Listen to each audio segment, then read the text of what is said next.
¿Cómo están todos? Bendecidos, gloria al Señor. Marcos capítulo 4, vamos a ver los primeros 9 versículos. Y la palabra del Señor la leemos en el nombre del Padre, del Hijo y del Espíritu Santo, y el pueblo de Dios dice, amén. Otra vez comenzó Jesús a enseñar, ¿dónde?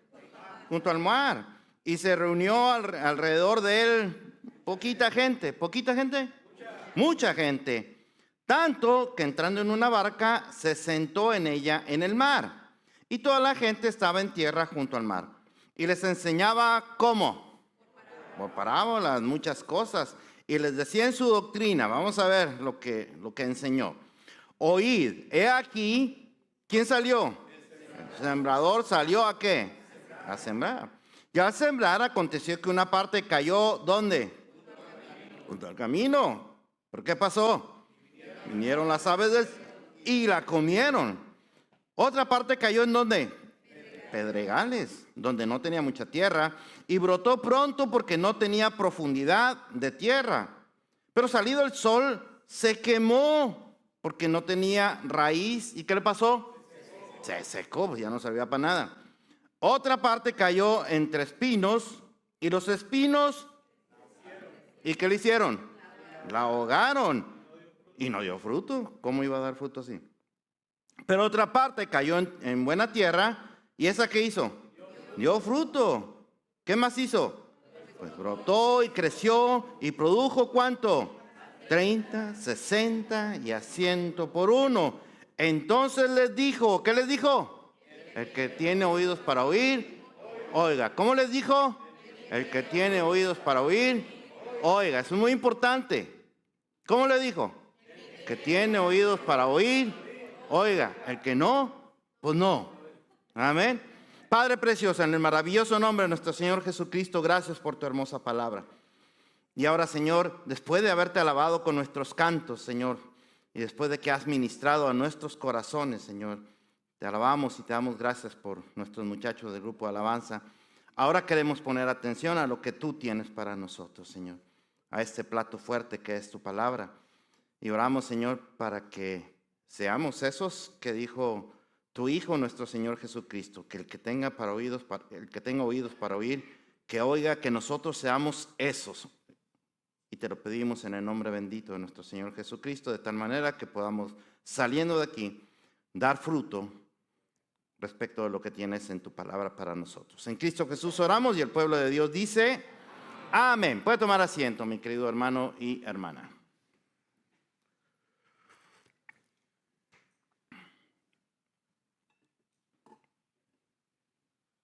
Muy bien, una de las formas que más le gustaba a nuestro Señor Jesucristo para enseñar y que además era el método más efectivo de enseñanza para él, era a través de las parábolas.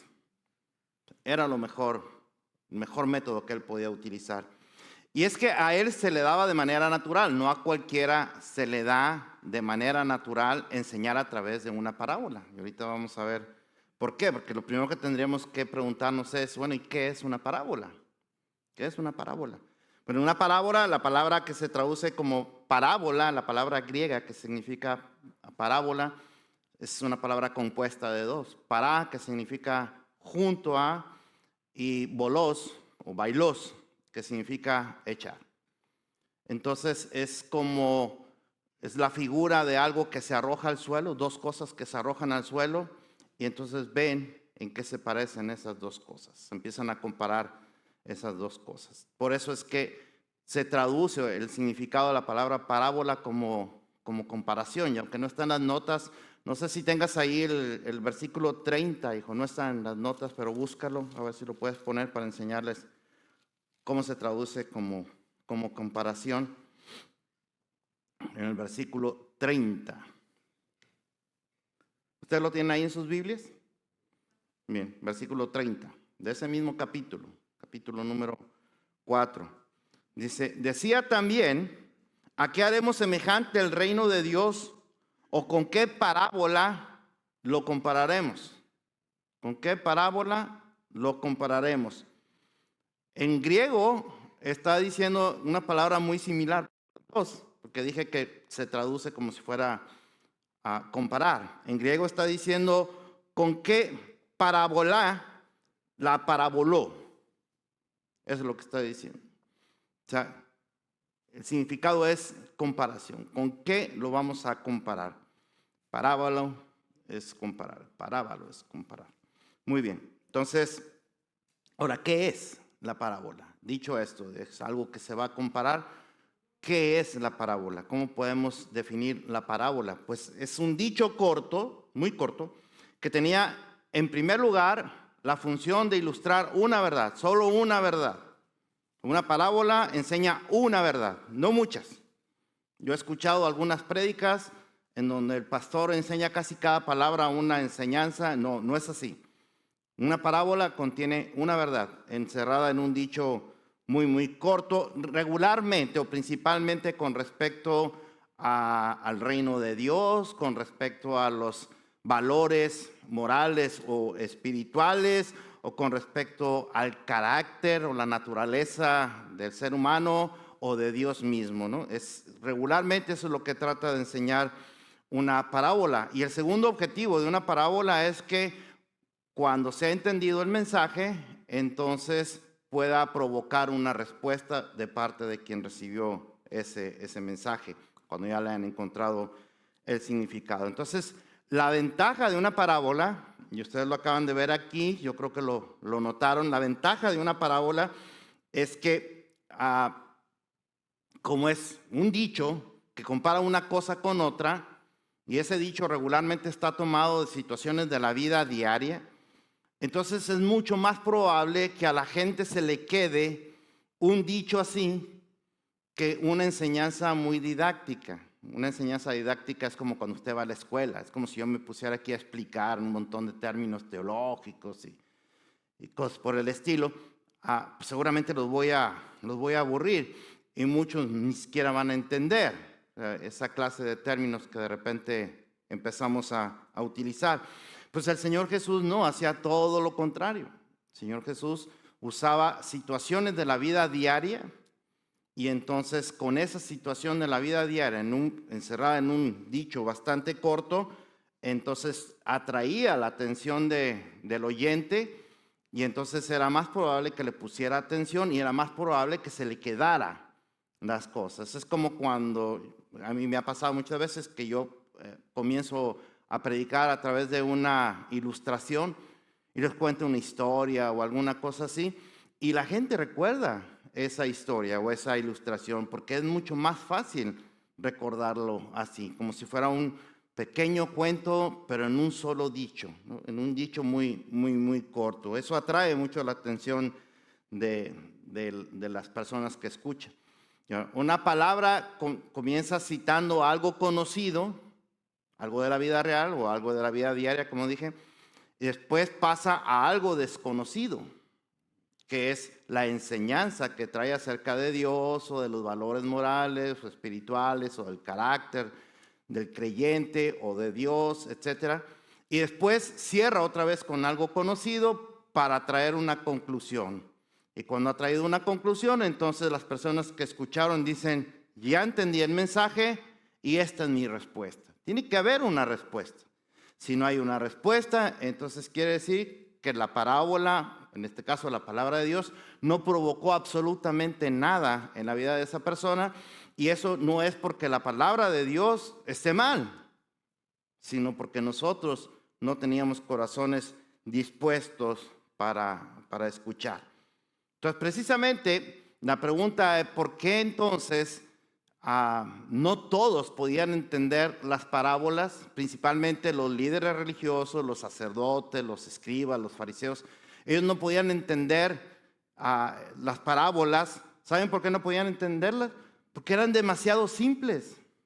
Eran demasiado simples. Y los tipos estos, como habían estudiado muchísimos años en Harvard y no sé qué tanto, y en los institutos más caros, qué sé yo, son muchos años, entonces ellos no podían creer que en un dicho tan cortito, tan simple, tan sencillo, pudiera esconderse tanta sabiduría y tanto poder de Dios. No podían creerlo. O sea, para eso nosotros fuimos al seminario años y años y años, como para que éste venga y con un cuento les diga la verdad de Dios. Pero eso es porque la gente, o sea, las parábolas son dichos simples, sencillos, para que la gente sencilla, la gente simple, pudiera entenderlas. No como los fariseos. Los fariseos, los sacerdotes, los escribas eran personas arrogantes con corazones cerrados, entonces rechazaban esa clase de enseñanzas porque sentían que los minimizaba y ellos se sentían nada más con el derecho, ellos creían que eran los únicos que tenían el derecho de saber y de enseñar. Y eso pasa en muchas partes, no solamente pasó con los escribas, fariseos y sacerdotes del tiempo del Señor Jesús, pasa en nuestros días también, donde en algunos lugares el pastor es el único que se siente con el derecho de enseñar y de saber y todos los demás son una bola de ignorantes, por lo tanto tienen que hacer todo lo que yo digo, si no Dios los va a castigar.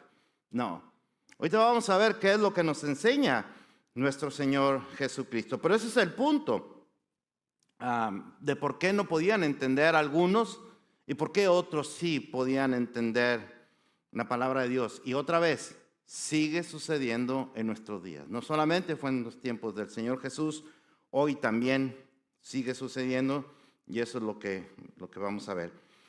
En cuanto al número de parábolas, no hay acuerdo entre los estudiosos de la Biblia en cuántas parábolas contiene el Nuevo Testamento. Algunos piensan en 33, otros en 70. Parece que hay un acuerdo en decir que más o menos como 50 sería un buen número para decir que Jesús dijo 50 parábolas en el Nuevo Testamento. Y de esas 50 parábolas, algunas parábolas son contadas por un evangelista, otras por 2 evangelistas, y otras como la nuestra, la del día de hoy, por 3 evangelistas. Y el apóstol San Juan no cuenta ninguna parábola. Y si alguien quiere saber por qué Juan no cuenta ninguna parábola, lo invito los martes para el estudio bíblico y haga esa pregunta ahí y con mucho gusto le voy a responder. Como aquí no es estudio bíblico, nomás que sepa que Juan no cuenta o no narra ninguna parábola. La nuestra la narra Mateo, Marcos y Lucas. Es conocida como ¿cómo se le conoce a esta parábola? La parábola del sembrador, y la vamos a ver desde la perspectiva de San Marcos. Vamos a ver qué es lo que nos dice San Marcos, lo que nos enseña el Señor Jesús a través de San Marcos. Versículo 1. Otra vez comenzó Jesús a enseñar junto al mar y se reunió alrededor de él mucha gente. Tanto que entrando en una barca se sentó en ella en el mar y toda la gente estaba en tierra junto al mar. ¿Se acuerdan que hace 2 semanas prediqué un sermón que se llamaba Si tú lo dices? Que era acerca de la pesca milagrosa. ¿Se acuerdan de ese? ¿Y se acuerdan cómo fue la situación? ¿Se acuerdan que había llegado el Señor Jesús a enseñar ahí a la playa? Y venía una multitud tremenda siguiéndole, pero se agolparon ahí todos alrededor de él, pues él no podía enseñar así, es imposible enseñar así. Entonces le ocurrió la gran idea de decirle al apóstol Pedro, que venía de pescar, que no pescó nada, que venía de pescar, le dice: hey Pedro, ¿me das chance de subirme a tu barca y darle un poquito para atrás? Para empezar a hablarle a la gente, para que la gente no se acercara más. Y entonces eso hizo el apóstol San Pedro, que en ese momento no era ni apóstol ni San Pedro, ni siquiera era Pedro, era Simón. Entonces se hace un poquito para atrás y el Señor Jesús comienza a predicar, y parece que encontró que era un método muy bueno de enseñanza, porque aquí lo vemos haciéndolo otra vez. O sea, le gustó y ya sabe cuál es la solución cuando se le quieren amontonar todos. Entonces él se sube a la barca y le da un poquito para atrás y la gente se tiene que quedar en la orilla. Muy bien, entonces ya le funcionó y lo está usando otra vez. Tenemos que seguir usando los métodos que son efectivos, mi querido hermano y hermana, para llevar la palabra de Dios. Hay que llevar siempre los métodos que son más efectivos, sin diluir el mensaje, es decir, sin suavizar el mensaje. El mensaje no se suaviza, el mensaje no se predica para que caiga bien a la gente. El mensaje se predica y punto.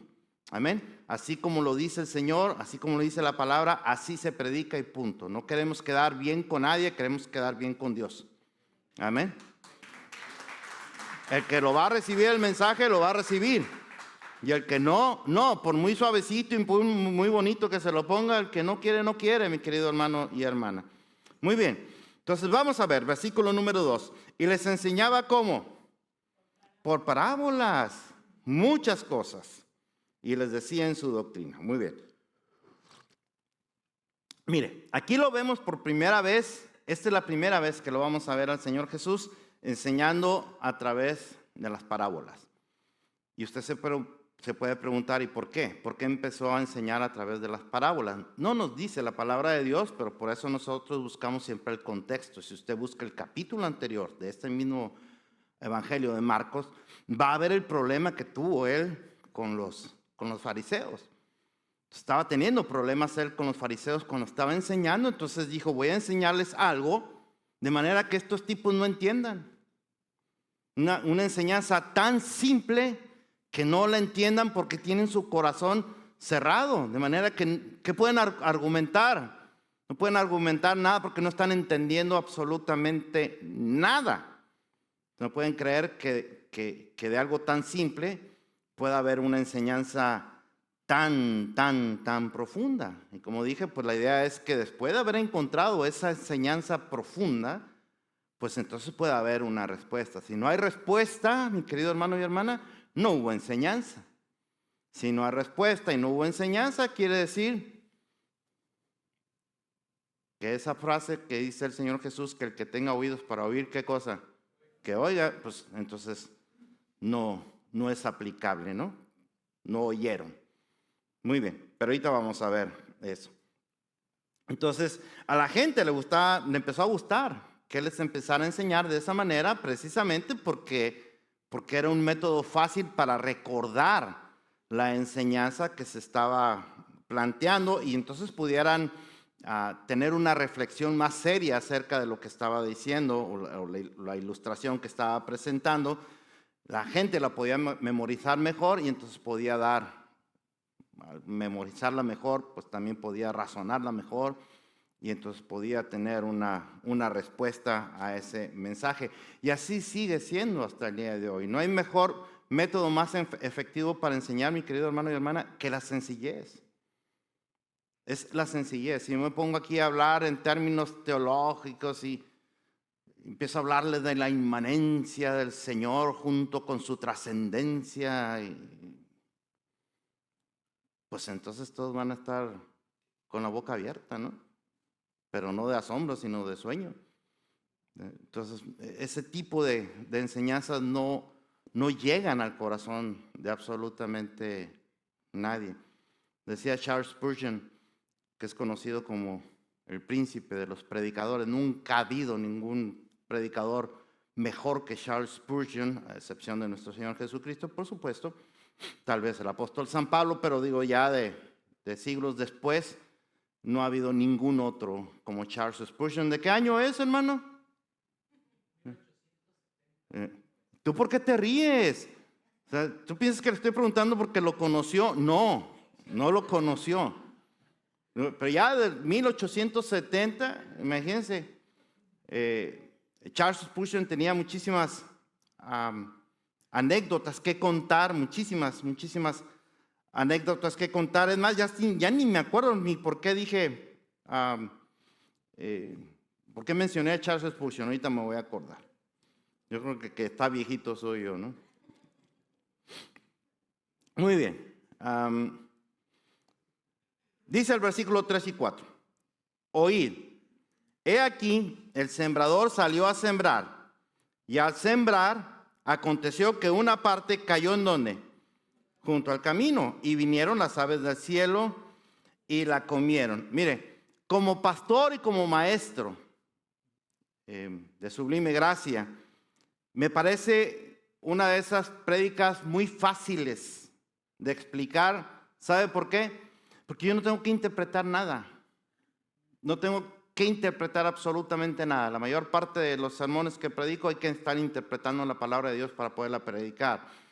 Ya decía, iba a decir por qué Charles Spurgeon, ya me acordé. Porque Charles Spurgeon decía, por ejemplo, en el libro de Apocalipsis, decía, ¿de qué le sirve a la congregación en un domingo? Conste que es un domingo, ¿ok? No en un estudio bíblico, no. Un domingo, en un sermón de un domingo. ¿De qué le sirve a la congregación que tiene hambre, que tiene necesidad, que tiene miedo? ¿De qué le sirve a esa congregación que yo les esté explicando el significado de los 10 cuernos de la bestia?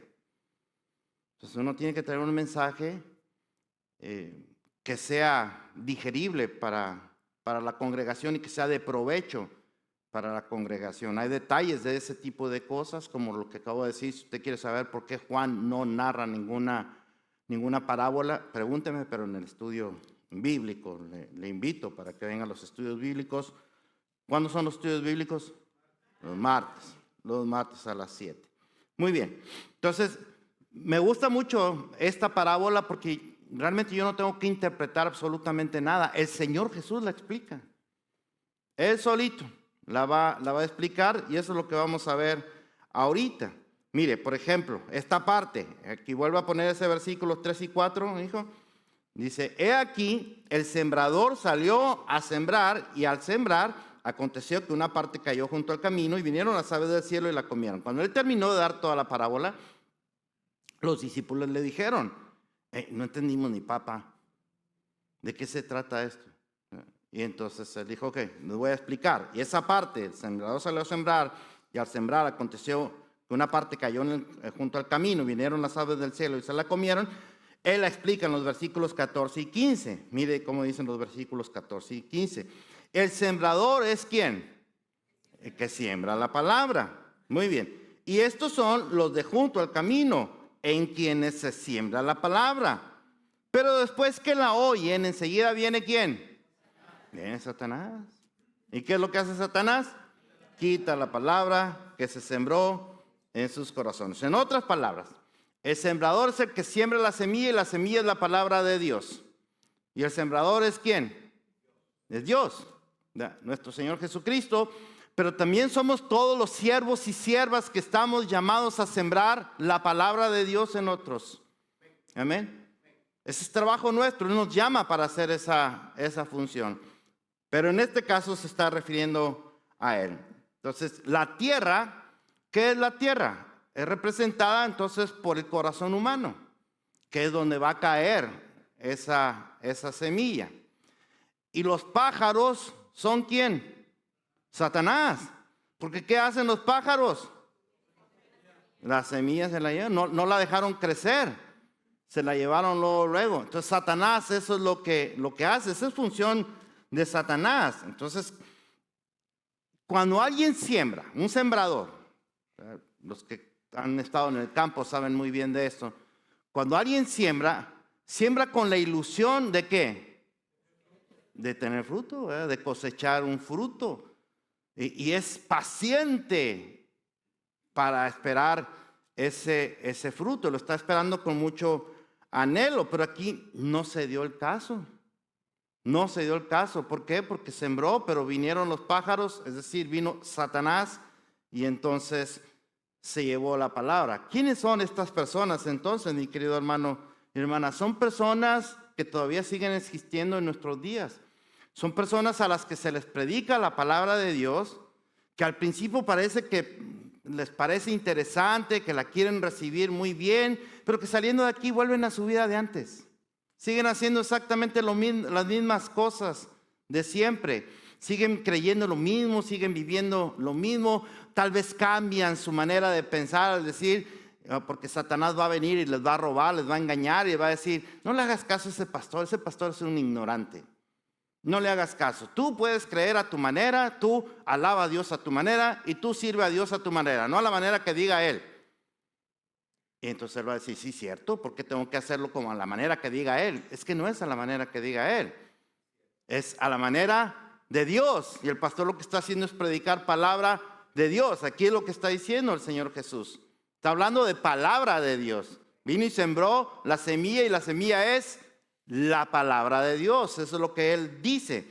Así que cuando uno siembra palabra de Dios, mi querido hermano y hermana, eso no está sujeto a discusión. Como yo le he dicho otras veces, lo estamos viendo en el estudio bíblico de los martes. Usted me puede preguntar a mí todo lo que quiera de la palabra de Dios, lo que quiera, la duda que tenga. Para eso hacemos los estudios bíblicos.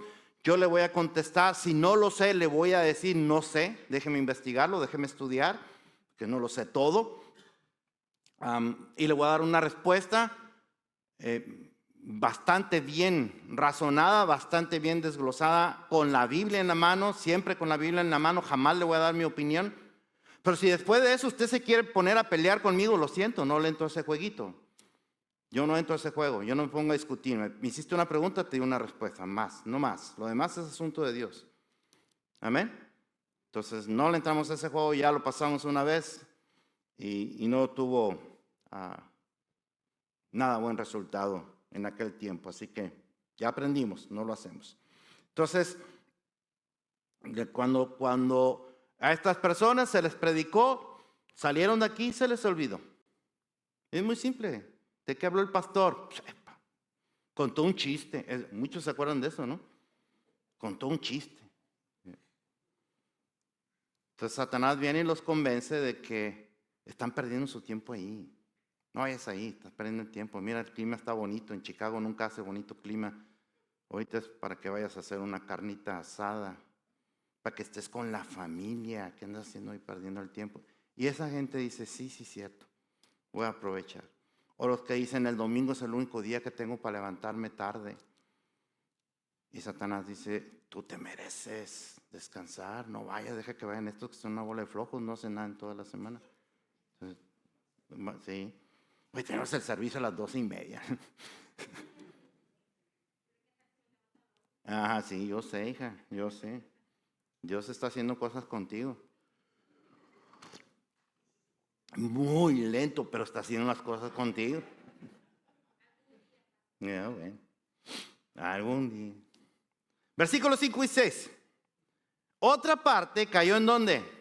En pedregales, donde no tenían mucha tierra, terreno terregoso, de piedras. Y brotó pronto, porque no tenía profundidad de tierra. Pero salido el sol, ¿qué le pasó? Se quemó. ¿Por qué se quemó?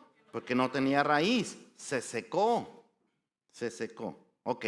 Cuando explica el Señor esta parte de la parábola, está en el versículos 16 y 17, y el Señor Jesús dice, estos son los que fueron sembrados en pedregales, los que cuando han oído la palabra, al momento la reciben ¿cómo? Con gozo, con mucha alegría, mucho júbilo.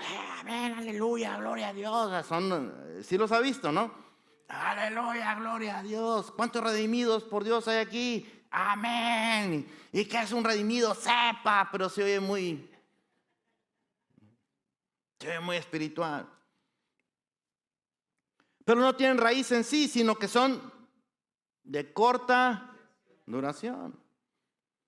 No son de mecha corta, son de corta duración. Los de mecha corta son otras. ¿Verdad que sí, hija? Tú no tienes mecha, sí, cierto, tú no tienes mecha. Porque cuando viene la tribulación o la persecución por causa de la palabra, luego tropiezan. Entonces ahora está hablando, le toca el turno a los que se les predicó la palabra de Dios, pero la semilla cayó no en tierra, sino en un terreno de piedras, un terreno pedregoso, rocoso, un terreno de piedras. Entonces, sería como decir, bueno, y cuando echaron la semilla, pues crece rápido, no hay tierra, crece bien rápido, pero pues no puede echar raíz, porque está en medio de las piedras, entonces crece y pum, se seca. Se parece entonces a los que responden con emociones. ¿Sí les ha pasado también eso? Los que responden con emociones son esos que dicen, aleluya, gloria a Dios. Pero cuando vienen las primeras pruebas de la vida, o el primer ataque de Satanás, porque los cristianos cuando venimos a los pies de Cristo, somos las personas más sujetas al ataque del enemigo. Y no es para asustar a nadie, es para que se sienta bendecido o bendecida, que si Satanás le ataca, mi querido hermano y hermana, es porque algo está haciendo bien usted. Si Satanás no le ataca, porque no le pone ningún cuidado, es porque usted no le representa nada al tipo, ¿verdad? ¿Sí o no? ¿Verdad? Entonces, Estas personas son las que gritan, amén, aleluya, gloria a Dios, sí, echamos para adelante. Pero cuando vienen los primeros problemas, los primeros ataques, las primeras pruebas, entonces dicen, esto no es para mí. Ya no le voy a seguir. Mejor sigo como estaba antes. ¿No le ha tocado a muchas personas que dicen, estaba mejor como estaba antes? Ya, antes ganaba muy buena lana, muy buen dinero, y vine a los pies de Cristo y me corrieron de mi trabajo. Pues, ¿qué es eso? No, pues mejor me voy a donde estaba. Hay muchas personas así. Bueno, esas personas porque fueron un día, se emocionaron, les gustó la alabanza, o qué sé yo, les gustó una muchacha, un muchacho de la iglesia, o les gustó cómo predicaba el pastor, pero hasta ahí. Hasta ahí. Pura emoción. Nada de convicción, absolutamente nada de convicción. Por eso son de corta duración, porque empezaron así con mucho ánimo, pero a las primeras de cambio se echaron para atrás, ya no quisieron seguir. Versículo 7. Otra parte cayó ¿en dónde? Entre espinos. ¿Y qué pasó con los espinos? Ahogaron, crecieron y la ahogaron y no dio fruto. Okay. Los espinos, las semillas se sembró. Pero en lugar de que creciera la plantita, crecieron los espinos. Entonces, cuando la plantita quería salir, ¿qué hicieron los espinos? La ahogaron. El Señor Jesús, y por eso no dio fruto, el Señor Jesús lo explica de esta manera, versículos 18 y 19. Estos son los que son sembrados entre espinos, los que oyen la palabra. Pero los afanes de este siglo y el engaño de las riquezas y las codicias de otras cosas entran y ahogan la palabra y se hace infructuosa, o sea, que no da fruto. Entonces, los espinos pueden representar el ambiente en donde nos desenvolvemos, mi querido hermano y hermana. ¿En qué ambiente se desenvuelve usted? El apóstol San Pablo dice, hey, no se equivoquen, las malas conversaciones corrompen, ¿qué cosa? Las buenas costumbres. Entonces, ¿en qué ambiente se está desenvolviendo usted, mi querido hermano y hermana? Si usted es una persona en su trabajo, por ejemplo, o en la escuela, es una persona que se desenvuelve en ambientes en donde solamente están hablando en doble sentido, con majaderías, hablando de sexo, de mujeres, de cosas, de drogas o de alcohol, cosas por el estilo. Si ese es el ambiente de usted, mi querido hermano y hermana, ese ambiente le va a envolver a usted. Lo va a envolver. El Señor le dijo al profeta Jeremías, hey Jeremías, ten cuidado, que se conviertan ellos a ti. Pero tú no te conviertas a ellos. Y estas son esas personas. Entonces, cuando entran en ese ambiente que no les es de edificación para nada, tal vez porque tengan miedo de que los consideren que son fanáticos, eres un fanático religioso. No tienen ningún problema con que le digan que son fanáticos de la América o cosas por el estilo, que eso sí es un problema. O fanáticos de los Cachorros de Chicago, que eso es otro problema. No de los Rayados, está bien. El Señor está bien con los Rayados y con las medias blancas, no tiene problema. Pero, o sea, no tiene ningún problema. Allá aquel individuo que últimamente no ha traído sus chaquetas de los Cavs ni nada. Él no tiene problema con que le digan que es fanático de los Cachorros. Pero tendría problema porque le digan que es un fanático de Cristo. No, como que no tiene sentido, que te enojes porque te digan que eres un fanático de Cristo, pero no te enojes que te digan que eres un fanático del América o de los Rayados o de lo que sea. Es increíble. Entonces, ese tipo de conversaciones, mi querido hermano y hermana, hacen que la palabra de Dios no dé fruto en ti. No dé fruto en ti. Yo conozco gente que estaba viniendo a Sublime Gracia, que el sábado en la noche tenía la firme idea de venir el domingo en la mañana al servicio, o el domingo a mediodía al servicio, pero que los amigos o las amigas les invitaron, vamos a echarnos unas chelas, y se van a tomar, y ya no vinieron. Bueno, pues esos son los afanes de este siglo, el engaño de las riquezas, las codicias de otras cosas, entran y ahogan la palabra de Dios y la hacen infructuosa. Y un comentarista al que yo respeto mucho, que se llama Matthew Henry, no sé si lo han escuchado, es muy, muy famoso Matthew Henry, uno de los principales comentaristas. Él decía que aquí es donde nosotros, los pastores, los predicadores, deberíamos de examinarnos a nosotros mismos para ver qué clase de palabras estamos nosotros también predicando, mi querido hermano y hermana. Porque si yo predico palabras suavecitas, donde usted no pasa nada, porque usted es un pecador, una pecadora, mientras siga viniendo y siga dando sus diezmos y sus ofrendas. Si estoy predicando esa clase de sermones, si estoy predicando esa clase de sermones en donde usted le puede pedir a Dios lo que quiere, Dios se lo va a dar, porque la palabra dice que le va a dar todo. Si estoy predicando que usted tiene que ser rico, tiene que tener una buena posición en su trabajo, porque Dios dice eso en su palabra. Si predico esa clase de mensajes, mi querido hermano y hermana, lo único que estoy haciendo es engañarlos y provocándoles una falsa esperanza en ustedes. De manera que cuando usted no se enriquece, nomás el pastor sí se enriquece, pero usted no, entonces usted a quien echa la culpa no es al pastor, es a Dios. Y entonces usted dice, ya no voy a ir ahí, que Dios es un mentiroso. Esos son estas personas.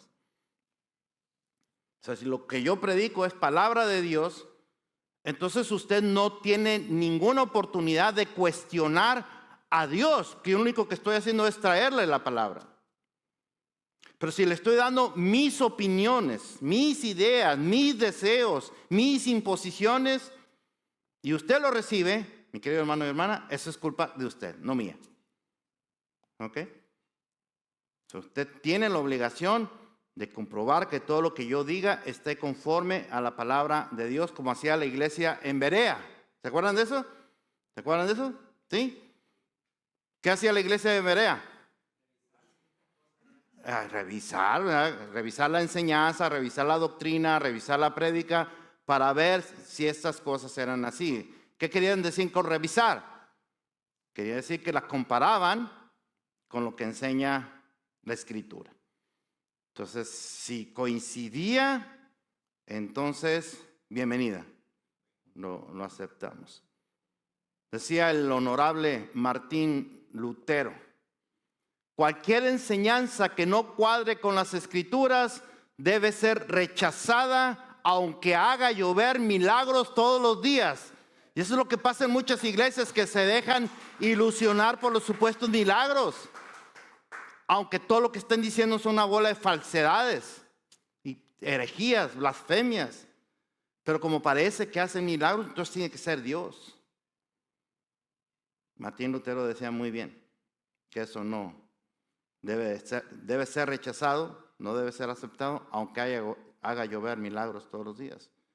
Y Charles Spurgeon, el príncipe de los predicadores, él decía, allá en 1800 y fracción, decía, llegará el día que en los púlpitos, en lugar de haber pastores predicando la palabra, habrá payasos entreteniendo a las cabras. Y uno le dice a Charles Spurgeon, wow, pues ya llegó ese día. ¿Sí o no? En muchos lugares eso es lo que hacen, entretener a las cabras para que vengan al otro domingo, den sus diezmos, sus ofrendas, aunque se vayan vacíos de la palabra de Dios. Entonces, eso es manipular a la gente. Bueno, aquí está.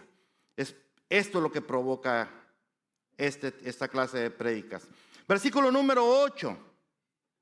Versículo número 8. Pero otra parte cayó en buena tierra y dio fruto, pues brotó y creció y produjo, ¿cuánto? 30, 60 y a 100 por uno. Esta es la mejor y más bonita parte de toda la parábola, la que más me gusta y seguramente a usted también. Y el Señor Jesús la explica así en un solo versículo, en el versículo número 20. Dice, y estos son los que fueron sembrados, ¿en dónde? En buena tierra. ¿Quiénes son? Los que oyen la palabra y la reciben y dan fruto a 30, a 60 y a 100 por uno.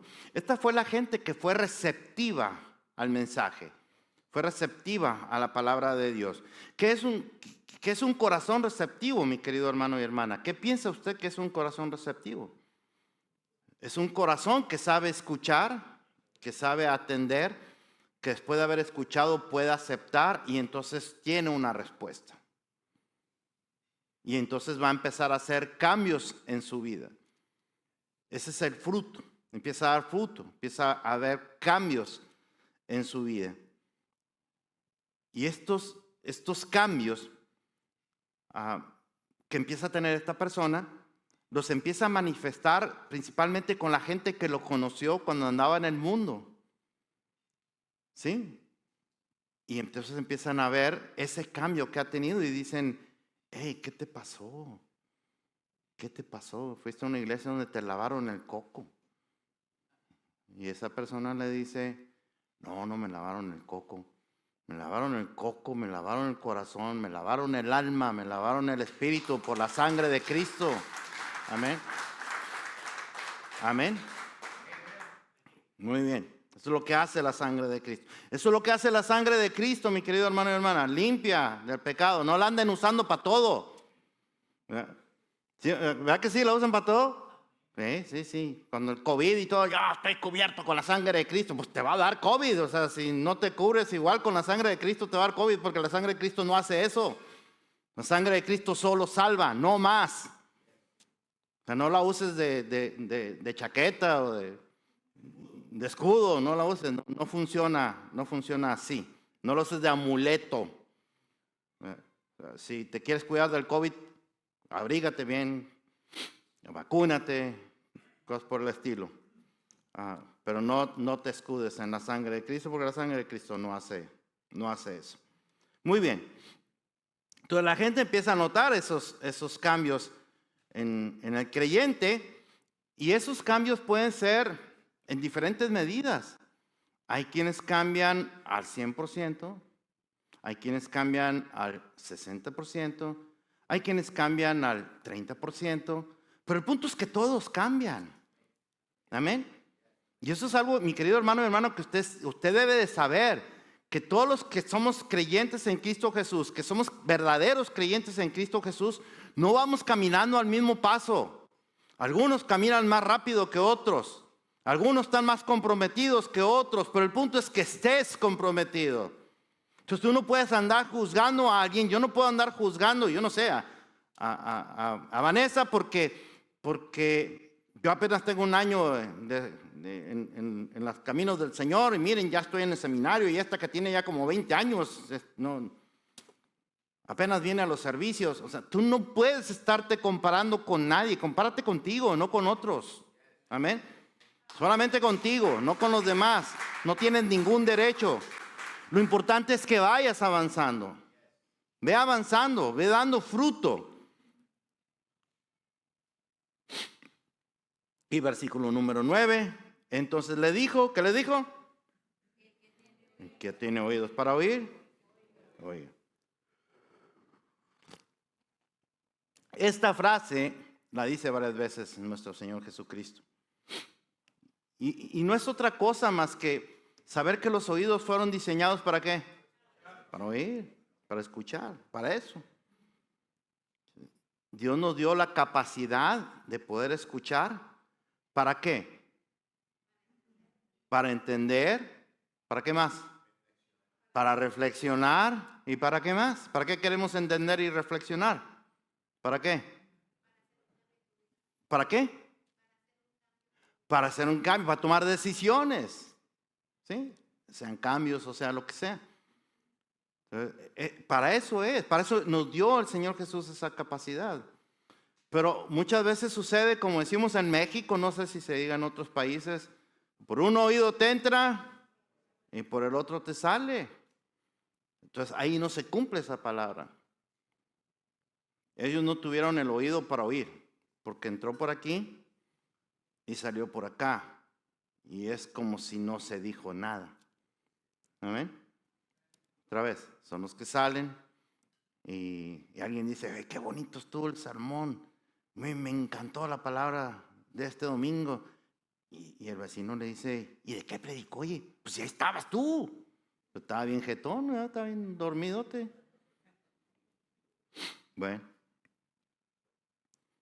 Entonces el Señor Jesús dice eso. En ese otro que te dice, ¿de qué habló el pastor? Que estuvo ahí junto contigo. pues entonces ahí no provocó absolutamente nada la palabra de Dios. Nada provocó la palabra de Dios. No porque la palabra de Dios sea un problema, no porque el predicador sea un problema, sino porque uno tiene cerrado el corazón. Entonces esta parábola, mi querido hermano y hermana, si usted me pregunta de qué se trata, se trata precisamente de esto. Se trata de que usted debe saber que hay consecuencias por no escuchar la palabra de Dios y no atender la palabra de Dios. Hay consecuencias para su vida. Y eso es lo que no le gusta a la gente que le digan. No le gusta que le digan que va a haber castigo. No, dime que va a haber bendición. Por eso van a esas iglesias donde hay puros Walter Mercado con Biblia, ¿verdad? Que siempre hablan palabras positivas, siempre todo, pero ninguna palabra de corrección, porque eso no le gusta a la gente. Que el Señor Jesús está diciendo, hey, si no atiendes la palabra, si no escuchas y la pones a trabajar, la palabra, va a haber serias consecuencias. ¿Qué es la principal consecuencia, mi querido hermano y hermana? Que Satanás te va a robar el gozo. Y si tú no eres un creyente en Cristo y vienes y piensas que porque alabaste y lloraste, otra vez, el emocionalismo, ya eres un cristiano, Satanás te va a engañar para que sigas creyendo eso. Pero el Señor Jesús te está diciendo, no, hay consecuencias por no atender la palabra de Dios. Ahora, todos los que estaban ahí, era mucha gente, ¿verdad? Todos los que estaban ahí sabían perfectamente de qué estaba hablando el Señor Jesucristo, porque el tema que Él estaba tratando pues, era parte de la vida diaria. Cosas como, por ejemplo, de la siembra y la cosecha, como es el caso, como la pesca, como la ganadería. Cuando el Señor Jesús puede hablar de vacas, de borregos, de ovejas, de cabras, de asnos, de caballos, etcétera. Pues la gente entendía muy bien eso porque era el oficio de todos los días. Probablemente pudiera no entender lo que significaba la enseñanza y entonces tendrían todo el derecho de preguntar cómo hicieron los discípulos. Hey, Señor, platícanos de qué se trata eso. Pero el tema lo entendían perfectamente. Así que no les estaba hablando en un idioma diferente para nada. Si yo aquí me pusiera a ponerles ejemplos, que no lo sé, pero suponer que lo supiera, ejemplos de aviación o ejemplos de un cohete lunar y cosas por el estilo, pues estarían bien dormidos porque pues, es un tema que no manejan ustedes, ¿no? Y yo sí lo manejo, entonces empiezo a hablar de eso. No, acá la gente estaba entendiendo lo que él estaba hablando, el tema del que estaba hablando. Tal vez no podían entender algunos el significado, pero pregunte y el Señor Jesús le responde. Eso fue lo que hicieron los discípulos. Así usted también, pregunte y la palabra de Dios responde. ¿Ok? Y si todavía le queda duda, entonces venga con su pastor o venga con los ancianos de la iglesia y pregúnteles. Y los ancianos de la iglesia, junto con el pastor, le tienen que dar una respuesta en función de lo que enseña la palabra de Dios, que es lo que hacemos todos los martes en el estudio bíblico. En conclusión,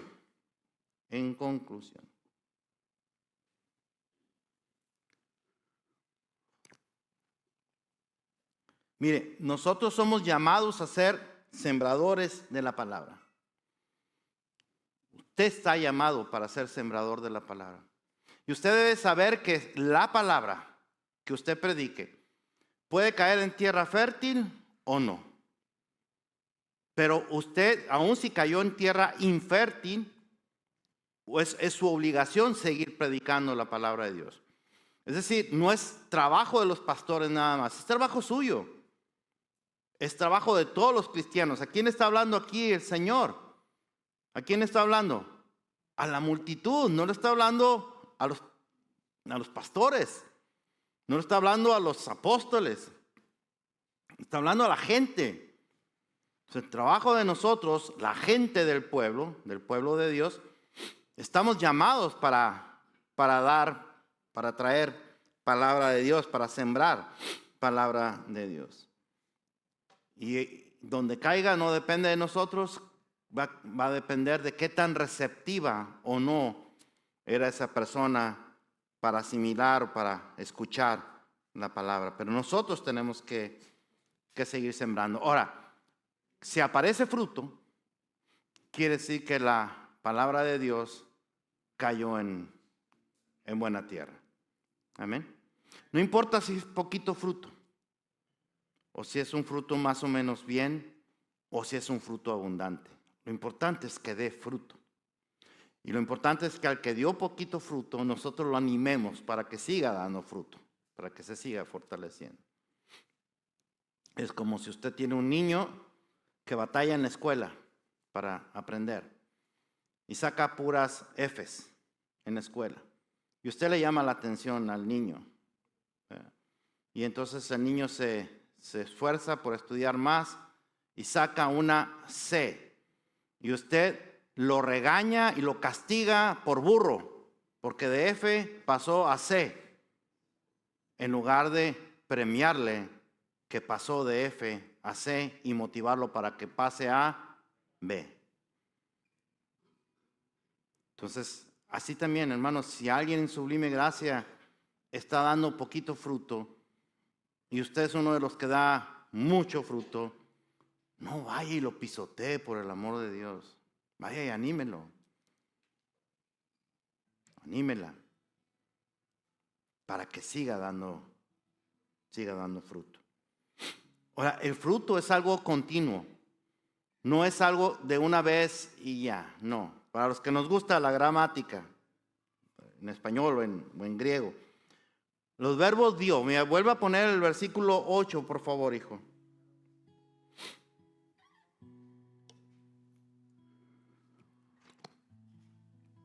Dice, pero otra parte cayó en buena tierra. ¿Y qué hizo? Ese verbo dio fruto. Y después dice, pues brotó y creció y produjo. Esos verbos, dio y produjo, esos dos verbos, gramaticalmente están en tiempo imperfecto del modo indicativo. Le voy a explicar lo que significa eso, para que sepan por qué estoy diciendo lo que estoy diciendo. El tiempo imperfecto es una acción que ocurre en el pasado, pero que tiene resultados todavía en el presente. ¿Ok? Algo que ocurrió en el pasado, pero tiene resultados en el presente. Estoy enfermo porque comí mucho ayer. La acción fue ayer. ¿Por qué dices que sí?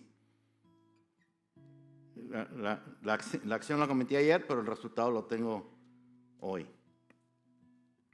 Pero después tenemos otros dos verbos, también muy interesantes. Y están en modo indicativo. El modo indicativo expresa una acción real. O sea, no es una suposición, eso es el modo subjuntivo. Una suposición o algo que es posible, que pudiera ocurrir. No, el modo indicativo expresa un hecho real. Entonces el Señor Jesús nos está llamando a nosotros para dar fruto y que produzca nuestro fruto al 30, 60 y al 100 por uno. Pero después tiene otros dos verbos. Brotó y creció, cuando habla de la semilla. Esa semilla que brotó y creció. Esos están en tiempo presente. Y el tiempo presente expresa una acción continua, de todos los días. Es decir, el Señor nos llama a nosotros para que demos fruto. Hoy, mañana, pasado mañana y todos los días debemos de estar brotando fruto y creciendo como planta de Dios. Todos los días. Todos los días. Déjenme terminar con esto. El Señor Jesús dio una enseñanza muy hermosa que a veces se malentiende mucho. En Juan capítulo 15, acerca del fruto. Y digo que se malentiende porque mucha gente que no lee las Escrituras, lee y piensa que está hablando ahí de la pérdida de la salvación, cuando el Señor Jesús ni siquiera está tocando ese tema. Y la salvación no se pierde. Ahí está hablando del fruto, no de la salvación.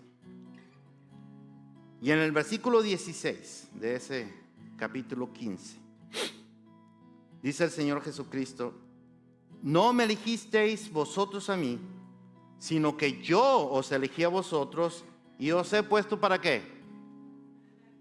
Yo os he puesto para que vayáis y des fruto. ¿Estoy mal yo? No, eso es primera de Juan, hijo.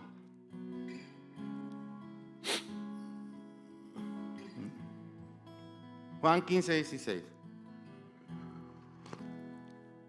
Ya te ibas a ir invicto. Pero siempre dicen no. Juan capítulo 15, versículo 16 dice: no me elegisteis vosotros a mí, sino que yo os elegí a vosotros, y os he puesto para que vayáis y llevéis fruto, y vuestro fruto permanezca, para que todo lo que pidierais al Padre en mi nombre, Él os lo dé. Aquí está, querido hermano y hermana, la enseñanza de que somos llamados para dar fruto, y que además Dios quiere que el fruto de nosotros sea un fruto permanente, no de una vez. En México decimos llamarada de petate. No andes dando llamaradas de petate. O sea, es algo que tiene que ser permanente, es algo que tiene que ser duradero. ¿Ya para qué? Ya terminé, ya voy a orar.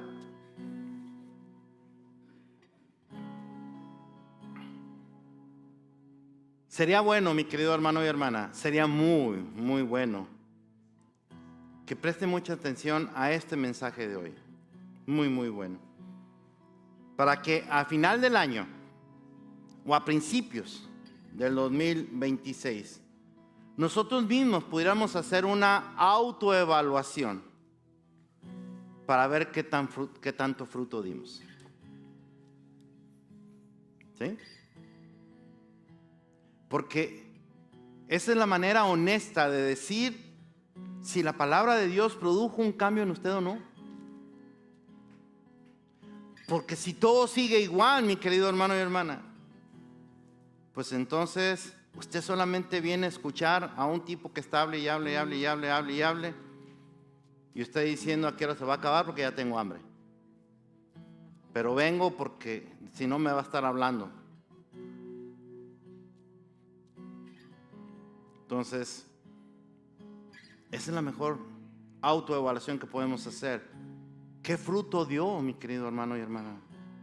Y si no dio fruto, entonces usted debería decir: Señor, perdóname, porque tu palabra me valió cacahuate este año. No di ningún fruto, no hubo ningún cambio en mí, no me sirvió para nada tu palabra.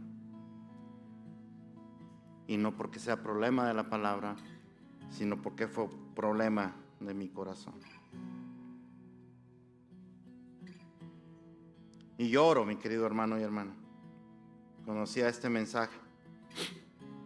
Oraba y le decía al Señor: Señor, que tus palabras produzcan un efecto positivo en la vida mía y en la vida de mis hermanos, para que nosotros podamos darte un fruto, tal vez al 30, tal vez al 60 o tal vez al 100, pero que podamos darte fruto.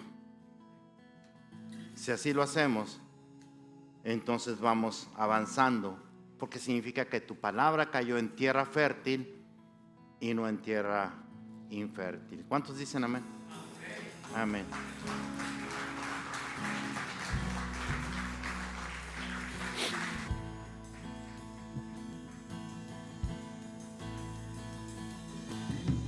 Y en todo tiempo, en cada paso eres fiel.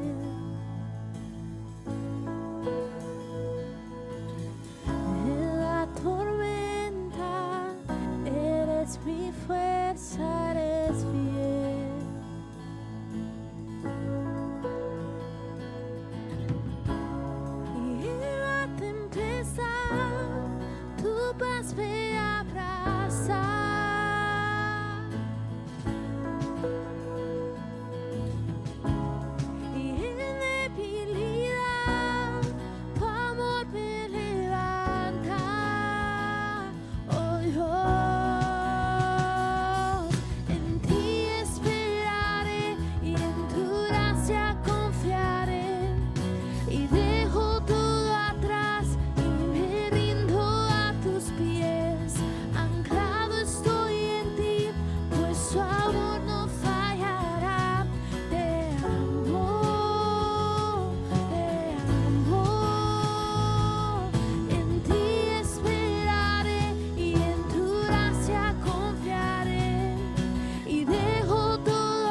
pues su amor no falla.